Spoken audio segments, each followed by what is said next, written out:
अस्सलामुअलैकुम ख्वातीन और हज़रात, कैसे हैं यार? ठीक ठाक है, फिट फाट है। We are finally back with another vlog और आज की इस वीडियो में we will be discussing about the most repeated MCQs of NTS NET. जी बिल्कुल, आज की इस वीडियो में ना सिर्फ हम मोस्ट रिपीटेड एमसीक्यूज के बारे में बात करेंगे बल्कि इसी के साथ साथ सब्जेक्टिव पोर्शन और क्वांटिटेटिव पोर्शन के बारे में डिस्कशन करेंगे और उनके रिपीटेड एमसीक्यूज शेयर करेंगे। और जो एमसीक्यूज आज मैं आप लोगों के साथ इस वीडियो में शेयर करने जा रहा हूं वो 4 से 5 दफा रिपीट हो चुके हैं। और इसी के साथ साथ आपको एक अच्छी खबर दें, वो ये कि हमारे जितने भी 15 से 20 स्टूडेंट्स ने 4-5 दिन पहले नेट दिया था, उनके नेट में 85 प्लस नंबर आए हैं। तो अगर आप लोग हमारी एनटीएस की सीरीज को फॉलो नहीं कर रहे तो लाजमी कर लें और चैनल को सब्सक्राइब और बेल आइकन को प्रेस लाजमी कर दें ताकि आप लोगों को अपडेट्स आ सकें। सबसे पहले तो मैं ये बात करना चाहता हूं कि ये वीडियो आप लोगों के लिए बहुत ही ज्यादा इंपॉर्टेंट है अगर आप 100% सिक्योर करना चाहते हैं अपने सब्जेक्टिव और क्वांटिटेटिव पोर्शन में, क्योंकि मोस्ट चांसेस हैं कि ये क्वेश्चंस रिपीट हों और अगर रिपीट नहीं भी होते तो कॉन्सेप्ट यही लगेगा, यानी कि वैल्यूज चेंज कर दी जाएंगी लेकिन कॉन्सेप्ट यही लगेगा। तो वीडियो को लाइक और चैनल को सब्सक्राइब कर दें। अब चलते हैं कंप्यूटर की स्क्रीन की तरफ। यहां पर आप लोगों को नजर आ रहा होगा कि मोस्ट रिपीटेड एमसीक्यूज आप लोगों को शो हो रहे होंगे। सबसे पहला क्वेश्चन जो है वो मैथ से रिलेटेड है और वो क्वेश्चन ये है कि what is the least common multiple of 4, 15, 20 and 25। Least common multiple का मतलब ये होता है एलसीएम, यानी कि हमें बताना है कि एलसीएम क्या है 4, 15, 20 एंड 25 में से लीस्ट कॉमन मल्टीपल जो है वो क्या है। सबसे पहले तो आपने एक बना लिया 5, 15, 20 और 25 लिख लिया, ठीक है जी। और उसके बाद आपने एलसीएम लेना है। अब सबसे पहला डिजिट आपने माउस पे गौर करना है और फोकस करना है। सबसे पहला जो है वो 5 है, तो 5 1 5 होगा और जितने भी बाकी हैं वो अगर तो डिवाइड हो रहे हैं तो डिवाइड हो जाएंगे और अगर वो डिवाइड नहीं हो रहे तो वो एज इट इज आ जाते हैं। यानी कि देखें 5 1 5 हो गया, 5 3 15, 5 4 20, 5 5 25। ये चीज क्लियर हो गई। अब आप आए 3 पे। 3 1 3 होता है तो 3 लिखा, 3 1 3। अब ये चीज तो नहीं आती ना टेबल में 3 के 1, तो वो एज इट इज आ जाएगा 1। 4 भी नहीं आता, 4 एज इट इज आ गया। 5 भी नहीं आता, 5 एज इट इज आ गया।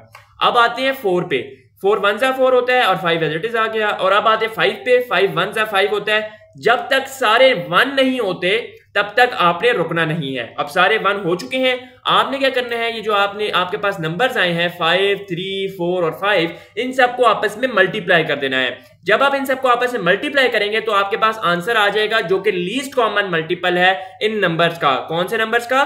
5, 15, 20 और 25। ये ऊपर गलत लिखा हुआ है, यहां पर जो है हमारे पास 5 है, ठीक है जी। इसको मैं ठीक कर देता हूं, 8 कहां आ गया 5।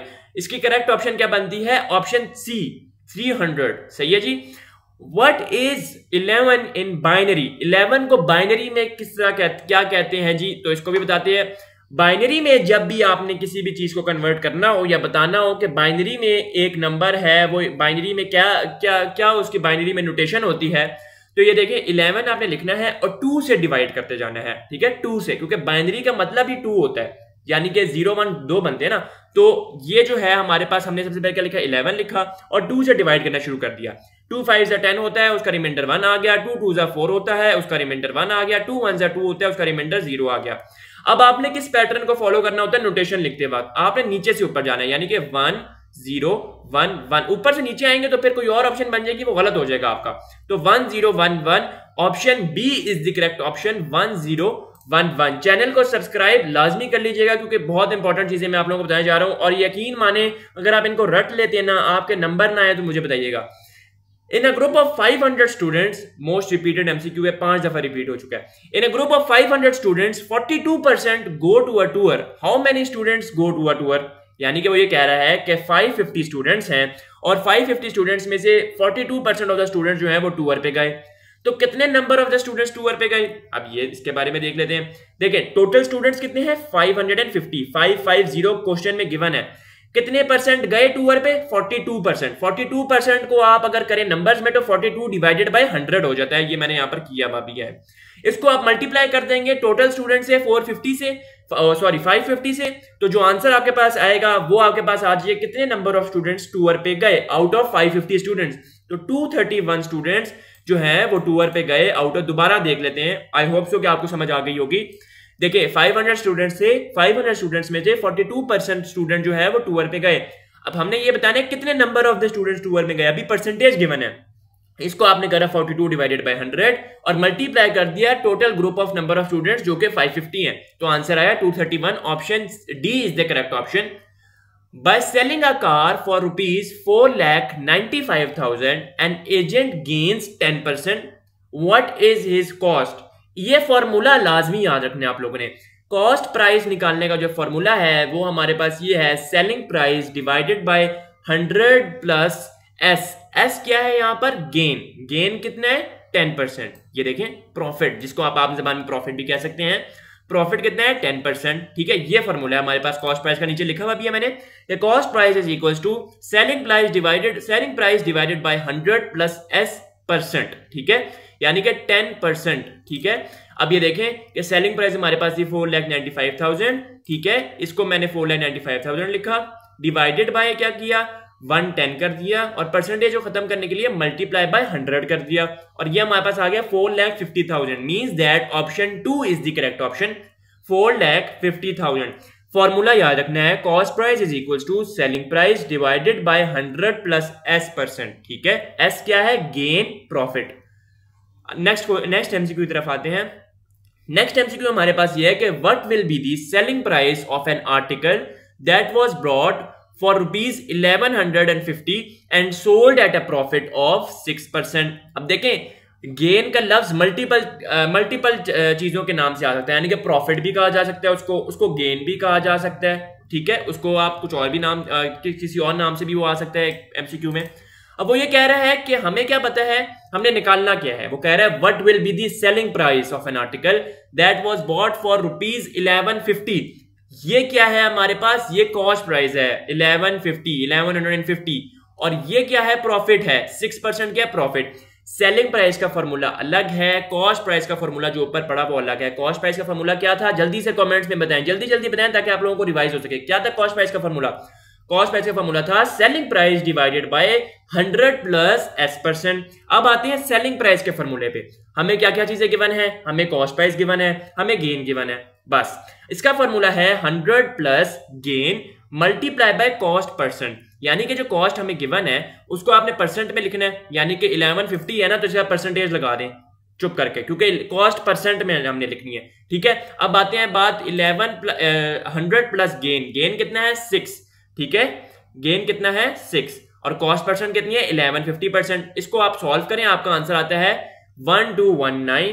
ठीक है, और इसकी जो करेक्ट ऑप्शन है वो हमारे पास है 1219। करेक्ट ऑप्शन 3 ऑप्शन है, यानी कि C option is the correct option, 1219। Formula क्या है, selling price is equal to 100 plus gain multiply by cost %। ठीक है, नेक्स्ट एमसीक्यू का मैं एक्सपेक्ट करता हूं कि आप लोग आंसर पहले से कमेंट में बता दें, क्योंकि ये बहुत बच्चों वाला एमसीक्यू है। ठीक है, व्हाट % ऑफ 50 इज बी, यानी कि 50 का कितना % बी है। ठीक है, ये बहुत आसान एमसीक्यू है और बहुत ज्यादा रिपीट हुआ बच्चों से, ये नहीं होता, पता नहीं क्यों। सबसे पहले लिखना है 50% ऑफ बी। ठीक है, 50% को आप कर दें 50 डिवाइडेड बाय 100, परसेंटेज से खत्म कर दें इसको और मल्टीप्लाई बाय बी कर दें, तो आपके पास क्या बना, b/2। b/2 कैसे बना, क्योंकि 50 डिवाइडेड बाय 100 हो जाएगा 1/2 और b साथ मल्टीप्लाई हो रहा था, तो क्या बन गया, b/2। ठीक है, तो ये आपके पास ऑप्शन आ गई, option 2 is the correct option, b/2। What % of 50 is B? इसका मतलब है कि आपने 50% ऑफ B निकालना है। What % ऑफ 50 का मतलब वो 50%, इस B का मतलब हुआ कि वो B है। ठीक है, अब आगे चलते हैं। अच्छा, ये भी बहुत इंपॉर्टेंट एमसीक्यू है, 2 दफा रिपीट हो चुका है और मैं कहता हूं ये फ्री नंबर वाला एमसीक्यू है। ठीक है, What is 10% of 20% of 30%? Of का मतलब होता है मल्टीप्लाई। ऑफ का मतलब क्या होता है, मल्टीप्लाई। ऊपर अगर आप आए तो आपने देखा होगा what % ऑफ 50 इज बी। ठीक है, 50 what % ऑफ मतलब मल्टीप्लाई। हमने क्या किया, ऑफ की जगह क्या लिखा, मल्टीप्लाई लिखा ना, नीचे देखें आप, ये मल्टीप्लाई मैं लिखा ना, बी ऑफ की जगह मल्टीप्लाई पे बी लिखा। इस तरह ऑफ का मतलब होता है मल्टीप्लाई। अब वो कह रहे हैं व्हाट इज 10% ऑफ 20% ऑफ 30%। पहले आप 10% को खोलें, 10 डिवाइडेड बाय 100, फिर 20% को खोलें 20 डिवाइडेड बाय 100, फिर 30% को खोलें 30 डिवाइडेड बाय 100 और इन तीनों को आपस में मल्टीप्लाई कर दें। ऑफ का मतलब क्या होता है, मल्टीप्लाई। ये देखें यही हुआ है जी, 10 divided by 100 multiply by 20 divided by 100 multiply by 30 divided by 100 और ये आंसर आ गया 0.006%। नेक्स्ट एमसीक्यू के बारे में आते हैं। सिंथेसिस इक्वेशन और सिंथेसिस रिमाइंडर जो एमसीक्यूज हैं वो बहुत ज्यादा आते हैं, क्योंकि आपने वो किए भी होते हैं और वो मेरे ख्याल से चैप्टर 5 है और एक्सरसाइज 5.3 है एफएससी की बुक में, ये आप लाजमी करके जाएं, सिंथेसिस डिवीजन। अच्छा जी, वो कह रहा है 5x square minus 4x minus 1 is divided by x minus 1, the remainder is what. देखें, छोटी चीज बाहर आती है, बड़ी चीज अंदर आती है। छोटी क्या है? x minus 1। x माइनस 1 को डिवाइड के बाहर लेके जाएं, x minus 5x square minus 4x minus 1 को डिवाइड के अंदर रखें। ठीक है, ये नीचे किया है मैंने। अब क्या होगा? x को किससे मल्टीप्लाई करेंगे? 5x स्क्वायर आए, 5x से मल्टीप्लाई करें, 5x लिखा। अब 5x स्क्वायर हो गया और माइनस 5x, ये माइनस 5x इधर आ गया। इसी तरह अब हमें क्या चाहिए? ये इसको आपने सॉल्व किया, प्लस माइनस किया, साइन चेंज होते हैं, ये आपको पता ही है, मेजर वो बहुत माइनर चीज है। x माइनस 1 आ गया। अब किससे मल्टीप्लाई करेंगे? x माइनस 1 आ जाए, x माइनस 1 से मल्टीप्लाई करें तो हमारे पास क्या आ गया? x माइनस 1 और रिमाइंडर 0। पूछा क्या था? रिमाइंडर क्या है? रिमाइंडर क्या है? 0। तो option 1 is the correct option. Remainder हमारे पास इसमें 0 देखने को मिलता है। If 4a is equals to 8b, ये 4 की पावर a है, ठीक है। 4 की power a is equals to 8 की power b, what is the ratio of a to b? यानी कि a डिवाइडेड बाय b किसके इक्वल होगा? अगर 4 की पावर is equal to 8 की पावर b है, ठीक है। इसमें हमने क्या करना होता है? इसमें हमने बेसिस सेम करनी होती है। एक कॉन्सेप्ट और प्रॉपर्टी आप लोगों ने एफएससी और मैट्रिक में भी पढ़ी है कि अगर बेसिस सेम हो तो पावर इक्वल हो जाती है, ठीक है। देखें, अब हमने क्या किया? 4 की पावर इज इक्वल टू 8 की पावर b। 4 की पावर a की जगह हमने लिखा 2 स्क्वायर की पावर 9 मल्टीप्लाई a, 2 स्क्वायर की power a is equal to 2 cube की पावर b। अब देखें, बेसिस सेम हो गई ना, 2 को बाय ले जाए 2a हो गया, 3 को बाय ले जाए 3b हो गया। अब यहाँ पे क्या आया? 2a is equal to 3b, क्योंकि बेसिस सेम है, पावर इक्वल कर सकते हैं। और a किसके इक्वल आया? a is equal to 3/2b, ठीक है। या फिर अगर आप a b निकालना है तो a divided by b is equal to 3/2। Answer क्या है? Correct, 3/2। Option 3 is the correct answer. If the price of 12 eggs is rupees 96, how many eggs can be bought with rupees 80? यानी कि 12 eggs की price rupees 96 है, तो rupees 80 में कितने eggs खरीदे जा सकते हैं? इस प्रॉपर्टी को कहते हैं यूनिटरी प्रॉपर्टी। आपने क्या करना होता है? इक्वेशन बनानी होती है और उसे सॉल्व कर लेना होता है। कैसे भला? आप लिखेंगे 12 eggs is equal to rupees 96, या 96 इज इक्वल टू 12 एग्स लिख दें, या 12 eggs is equal to rupees 96। मैंने सिर्फ किया 12 एग्स इज इक्वल टू 96। एक एग कितने का है? 8 का। तो 80 कितने के? 80 रुपीज में कितने एग्स आए? 10। समझ आइए आपको? देखें, 12 एग्स इक्वल टू रुपीज 96 किया, 1 एग इज इक्वल टू 8 किया, और कितने एग्स हमने क्या कहा है कि रुपीज 80 में कितने चाहिए, ठीक है। तो आप करने 80 कर लें। इसको कैसे करेंगे जनाब? 8 को उधर लेके जाएंगे, 1/8 हो जाएगा, और फिर 80 कर देंगे तो 80 डिवाइडेड बाई 8, ये बन जाएगा 10। आई होप समझ आ गई होगी। फिर भी नहीं समझ आई, कमेंट्स में पूछ सकते हैं। नेक्स्ट एमसीक्यू की तरफ आते हैं। The ratio of cost price and the selling price is 4:5, the profit percentage. इसका एक और फॉर्मूला है, इसका अलग फॉर्मूला है। देखिए, प्रॉफिट में सेलिंग प्राइस, कॉस्ट प्राइस के अलग अलग फॉर्मूले हैं, याद करके चले जाएं, बिकॉज इसमें आप लोग मार खा जाते हैं। इसमें निकालना क्या है? Profit percent. गिवन क्या क्या है? कॉस्ट प्राइस और सेलिंग प्राइस। इसका फॉर्मूला है profit percent is equal to cost price minus selling price divided by selling price multiply by 100। Cost price कितनी है हमारे पास? गिवन 4। सेलिंग प्राइस हमारे पास कितनी है? 5, ठीक है। और इसको हमने कर दिया डिवाइड सेलिंग प्राइस से, मल्टीप्लाई बाय 100 कर दिया। 25% जो है इसका प्रॉफिट आ रहा है। फॉर्मूला याद रखना, profit percent is equal to cost price minus selling price divided by selling price multiply by 100, ठीक है। अच्छा जी, नेक्स्ट एमसीक्यू की तरफ चलते हैं। If 36 man can do a piece of work in 25 hours, how many hours will 15 do the same work? ठीक है, वो कह रहा है कि 36 मैन 25 घंटों में काम करते हैं, तो 15 मैन कितने घंटों में काम करेंगे? वही काम है यूनिटरी मेथड जो कि हमने एक्स वाले में किया था। क्या भला?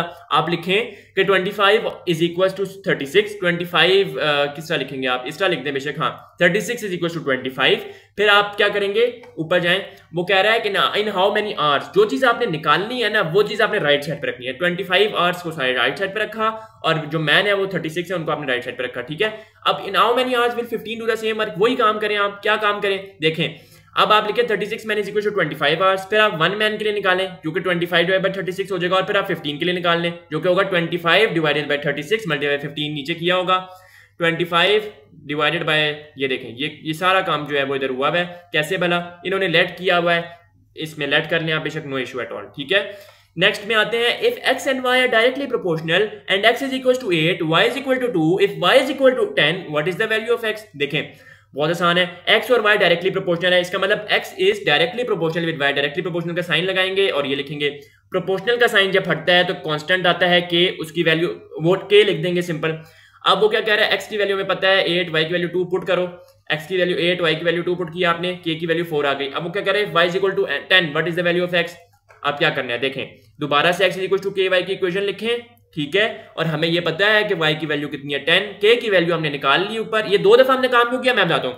सबसे पहले तो प्रोपोर्शनलिटी को हटाकर कांस्टेंट लगाया और k की वैल्यू निकाली। वो इसलिए निकाली क्योंकि जब तक हमें नहीं पता होगा तो हम आगे पुट नहीं कर सकते। k की वैल्यू हमने निकाली और k की वैल्यू पुट कर दी। y की वैल्यू हमें पता है 10 है तो 40 आ गया। Option 1 is the correct option. अब आते हैं फिजिक्स के पोर्शन में। ये मैथ्स का पोर्शन मैं आप लोगों को बार बार रिक्वेस्ट करता हूं कि दोबारा देखें ताकि आप इन क्वेश्चंस को रट लें और माइंड में बैठ जाएं, एटलीस्ट माइंड में बिठा लें, क्योंकि अगर इनमें से एमसीक्यूज आ गए और आएंगे इंशाल्लाह तो आपके नंबर अच्छे हो जाएंगे। ठीक है, फिजिक्स पोर्शन के बाद फिजिक्स पोर्शन में आते हैं। Which of the following wave has a smallest velocity in vacuum? Ultraviolet, sound, infrared और micro. Sound is the correct option. Which one is the highest power multiple? ये तो आप लोग बगैर देखे बता दो ना, गीगा, बीटा, मेगा या डेका, तो giga is the correct option. Which one is the derived quantity in SI unit? तो derived quantity जो है वो हमारे पास कौन सी है? इसमें से चारों में से कौन सी derived quantity होती है? ये आप कमेंट करके बताएं। इसमें ऑप्शन अच्छी बात है, आंसर नहीं लिखा हुआ, लेकिन ये आप कमेंट करके बताएंगे कौन सा जो है वो करेक्ट ऑप्शन है। नेक्स्ट पे आते हैं, the plane nearest to the earth. जो plane nearest to the earth है वो कौन सा है? इसके ऑप्शंस है वीनस, मरकरी, यूरेनस या सन। तो option 3 is the correct option और option 1 is the correct option जो क्या है Venus. The time period of second pendulum is, second pendulum का टाइम पीरियड क्या होता है? 4 सेकंड, 3 सेकंड, 2 सेकंड या 6 second. So 6 second is the correct option. आगे आने वाले एमसीक्यूज में पार्ट 2 में बताऊंगा क्योंकि वीडियो लंबी हो गई है। आपसे मिलेंगे नेक्स्ट वीडियो में। चैनल को सब्सक्राइब कर लें और बार बार इन एमसीक्यूज को देखें ताकि आपके जहन में बैठ जाएं। आपसे मिलेंगे नेक्स्ट वीडियो में। Till then take care and अल्लाह हाफिज।